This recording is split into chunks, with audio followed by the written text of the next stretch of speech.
Bakit walang kapantay ang Bicol? 10 dahilan kung bakit dapat kang maging proud na Pilipino. Pag-usapan natin ng isang rehiyong, hindi lang basta kilala sa anghang ng pagkain, kundi pati na rin sa init ng pagmamahal ng mga tao, ang kahanga-hangang Bicol. Kapag napanood mo ito hanggang dulo, sigurado kang mas lalo kang magiging proud na Pilipino at mamamangha sa mga ipinagmamalaki ng rehiyong ito. Sa gitna ng Bicol, matatagpuan ang walang kapantay na simbolo ng kalikasan, ang perpektong hugis na Bulkang Mayon. Libo-libong turista ang dumadayo taon-taon para lang masilayan ang kanyang kahangahangang anyo sa umaga. Malapit dito, makikita ang makasaysayang Kagsawa Ruins na patunay sa katatagan ng mga Bicolano sa gitna ng sakuna. Ang mga pamilyang naroon ay buong pagmamalaking ikinukwento ang kasaysayan nito sa mga bisita. Hindi pwedeng hindi banggitin ang lutong bahay na Bicol Express na may kombinasyon ng gata, sili, at baboy. Isa ito sa mga pinaka-iconic na putahe ng rehiyon na kinahuhumalingan ng buong bansa. Maging ang mga karenderyang nasa tabi-tabi ay may kanya-kanyang bersyon na masarap balikan. Dahil dito, maraming Pilipino ang biglang natutong kumain ng maanghang at naging proud na parte ito ng kulturang Pinoy. Ang Bicol ang pangunahing pinagmumulan ng pili nuts na ginagawa nilang matatamis na pasalubong tulad ng pili tart at mazapan. Kahit ang mga OFW ay humihiling na dalahan sila ng mga ganitong produkto dahil sa kakaibang sarap nito. Sa bawat subo, ramdam ang alaga at malasakit ng mga lokal na gumagawa ng mga ito sa kanilang munting negosyo. Kaya naman, naging simbolo na rin ito ng dedikasyon at sipag ng mga Bicolano. Kung tungkol sa kalikasan ng pag-uusapan, hindi papahuli ang Caramawan Islands na may malaparaisong tanawin at malinis na tubig.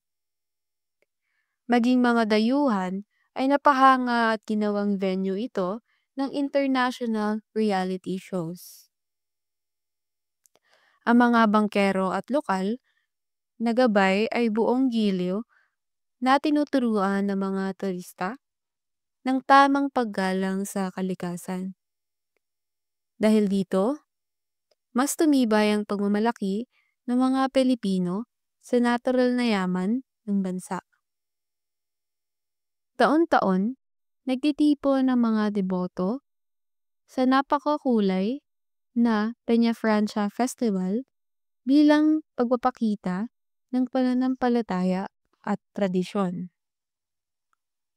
Sa pagparada ng imahe ni Ina, makikita ang taos-pusong pananalangin ng libo-libong tao.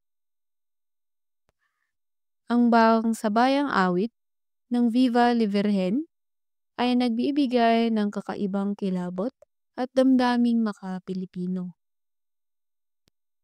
Isa itong patunay na buhay pa rin ang pagkakaisa ng mga Pilipino pagdating sa pananampalataya.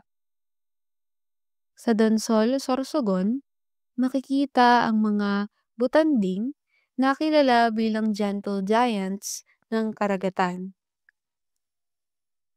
Araw-araw ay may mga gawad at gabay na nagtuturo sa mga turista kung paano lumangoy ng may respeto sa mga ito. Ginawa itong ehemplo sa buong mundo kung paano pinapanatili ng mga Pilipino ang balanse sa pagitan ng turismo at pangangalaga sa kalikasan. Dahil dito, marami ang humahanga sa kasaysayan ng ating bansa na protektahan ang ating mga yaman. Ang Bicol ay nangunguna rin sa industriya ng abaka na ginagamit sa paggawa ng lubid, handicrafts, at matibay na tela. Sa bawat barangay ay makikita mo ang mga artisan na masinsinang naghahabi gamit ang makalumang teknolohiya. Ang dedikasyon at galing ng mga Bicolano ay dahilan kung bakit umaabot sa iba't ibang bansa ang kanilang produkto. Tunay na nakakabilib ng simpleng himay-himay ng hibla ay nagiging isang obrang ipinagmamalaki sa buong mundo. Bukod sa agrikultura, nagtataglay ang Bicol ng malalaking geothermal power plants na nagbibigay enerhiya sa malalaking parte ng Luzon. Dito, makikita kung gaano ka-advance ang teknolohiya natin sa paggamit ng likas na yaman.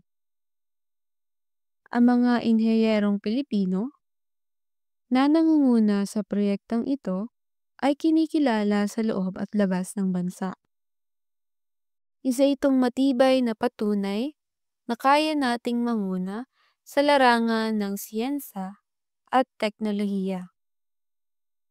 Kilala rin ang mga bayan sa Bicol sa paggawa ng makukulay na banik at palayok na may kakaibang disenyo at kalidad.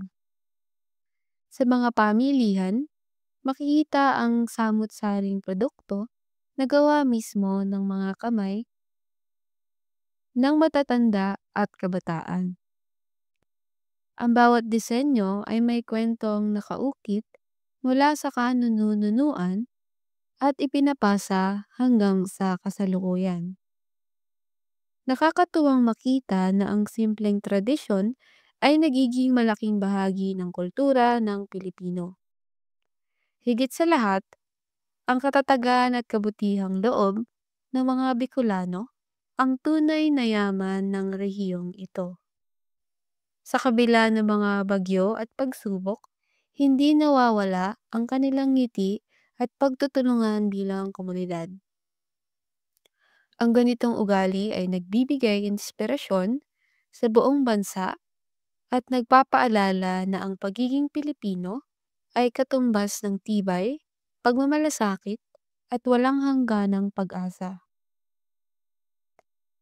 Kung sa tingin mo ay kilala mo na ang Bicol dati, siguradong mas lalo mo pa itong mamahalin ngayon. Tuloy-tuloy nating ipagmalaki ang ganda ng ating sariling bayan at iparinig sa buong mundo kung gaano tayo ka-proud bilang mga Pilipino.